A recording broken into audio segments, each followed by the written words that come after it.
Akkam jirtu daawwattoota kabajamtoota hordoftoota Oromiyaa soddomii sagal miidiyaa jirra jirtu isiniin jecha nageenyi keenya bakka isin jirtanitti isin haadha qabu isiniin jenna. Akkasuma oduulee jajjabduu funaannee isin biraan ga'uuf qabannee dhufnee nu hordof. Somaaliyaa mootummaa Itoophiyaa fi mootummaa Somalilaand gidduu mallatteessaan Itoophiyaan galaana irraa akka deebi'uuf beekamtii idilee addunyaa Somalilaandiif mallatteessitee turte kuffistee jirti.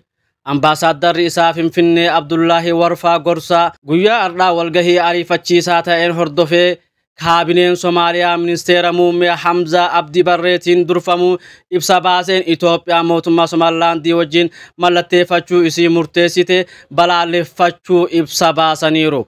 Somalilaandii akka naannoo ishee keessatti beekamtii waan qabduuf waliigaltee isaanii kana balaaleffatee dura dhaabbatee jira.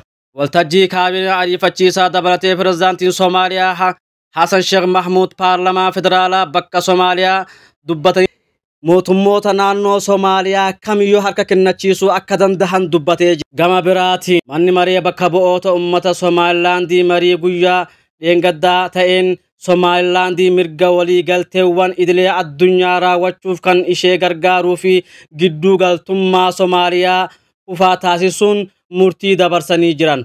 Somalilaandiin kan kooti kan jedhu Soomaaliyaan gaafii isheen kaasaa jirtu wal qabatee Somalilaandiin gaafii kana pirezidaantiin Soomaaliyaa Hassan Sheikh Mahmud seera waliigaltee Itoophiyaa fi Somalilaandii ufaa kan taasisu mallatteessuun ragaasisanii jiru.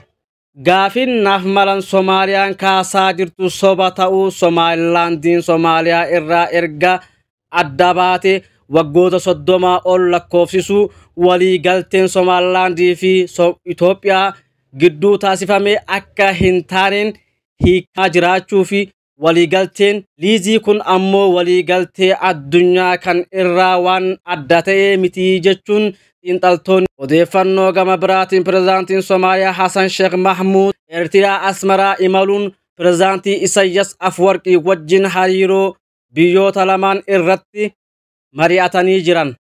Gama biraatiin hogganaan waraana Somalilaandii fi hogganaan waraana Itoophiyaa Fiild Maarshaal Birhaanuu Juulaa marii waloo geggeessanii jiru.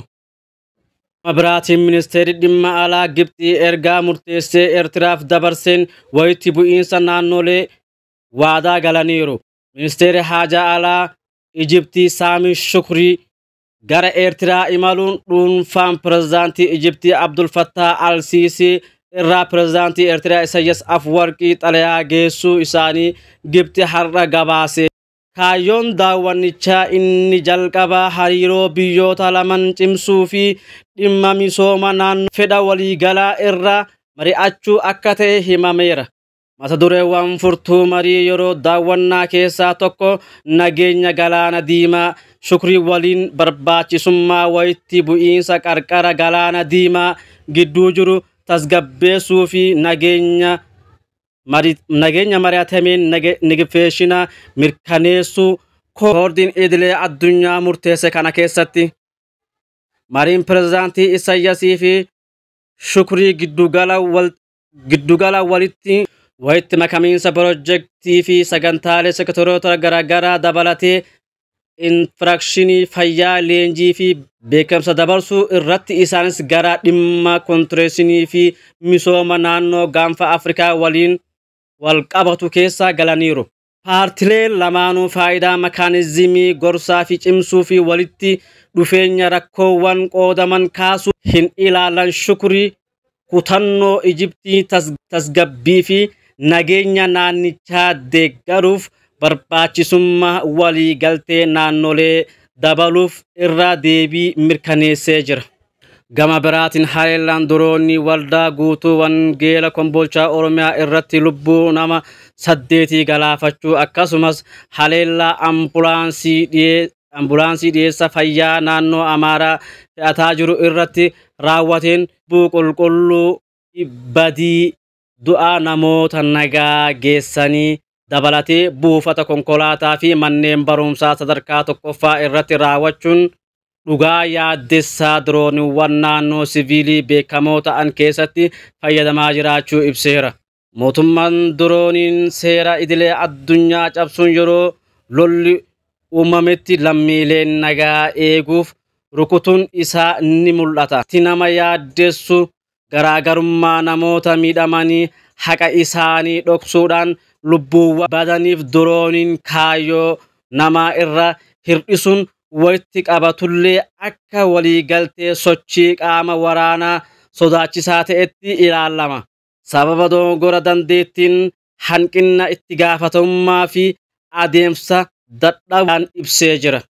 Gama biraatiin mirgi dhala namaa akka jedhetti bara mirga dhala namaa naannoo baha Afrikaa keessa darbamee ture. Mirgi dhala namaa akka jedhetti bara dabre bara mirga namaa gama biraatiin mirga dhala namaa akka jedhetti bara mirga dhala namaa naannoo baha Afrikaa keessatti sarbamee ture. Gabaasichi akka ibsutti bara 2023 keessumayyuu Itoophiyaa fi Suudaanii rakkoowwan hedduu mudateen fi lubbuun namoota nagaa hedduu darbee jira. Lubbuun namoota waraanaan badee fi qabeenyi manca'ee fi qorannoonis ta'ee itti gaafatamummaa akka hin jirre dhaabbatichi ibsa baaseen daba. Mirga dhala namaa irratti kan xiyyeeffate gaanfa Afrikaa bara dabre keessa waraanaa fi sarbama hedduu qabaachuu ibse. Bara dabre 2023 keessumayyuu Itoophiyaa fi Suudaanii keessatti uumameen lammiileen hedduu ajjeefamuu fi buqqa'uu gabaasichi ibseera. Gabaasichi akka ibsutti humnoonni waraana Suudaanii naannowwan baay'ee ta'an keessatti meeshaa waraanaa cimaa fayyadamaa jiran. Racha mirga dhala namaa kabachiisuu caalaa furmaata yeroo gabaabaa irratti xiyyeeffachuu isaanii balaaleffateera. Itoophiyaa keessatti waraanni mootummaa federaalaa fi humnoonni Tigraay jidduutti geeffamee tureen waliigalteen xumuramus hawaasni idilee addunyaa itti gaafatamummaa jalaa bahu hojjechuu didaniiru. Mootummaan seera bu'uura waraanaa fi mirga dhala namaa balleessaa jiru kan jette Tiiviyaan Baader itti aantuu daayireektara ol aantuu kutaa Afrikaa kan taate mirga namoomaati.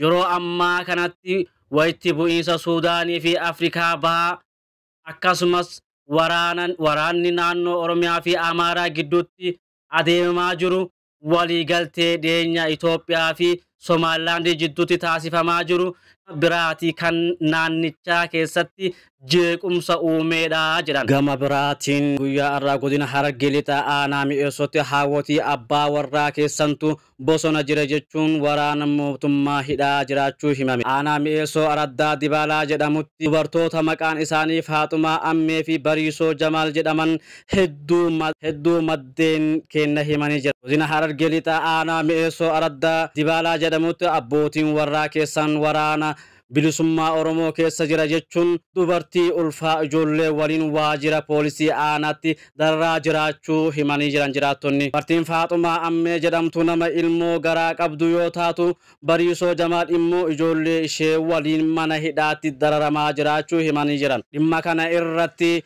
bulchaan Araddaa Dibaalaa obbo Umar Ahmad bilbilaan dubbifnee gaafannee jirra. Obbo Umar Ahmad haawonni hidhamuun sirrii ta'uu himan. Nuti nama shakkinu yeroo kamiyyuu ta'annoo jala oolchinee qulqulleeffannaa jedhan. Akka seeraatti namni tokko nama biroo bakka bu'ee gaafatamaa jennaan gaafannus eeyyeeni abbaa warraa isaaniittu gaafatamuu qaba jechuun deebii arganne. Bulchaan aanaa mi'eessoo obbo Maammiyyee Rahmaan dhimma kana irratti akka nuuf kennaniif deebinee itti bilbiluus bilaan argachuu hin dandeenye. Daawwattoota kabajamtoota hordoftoota Oromiyaa 39 miidiyaa oduu har'aaf qabannee siin dhiyaanne kanuma hanga oduu biraatiin wal deemuutiin nagaan nu turan affeerraa kenna.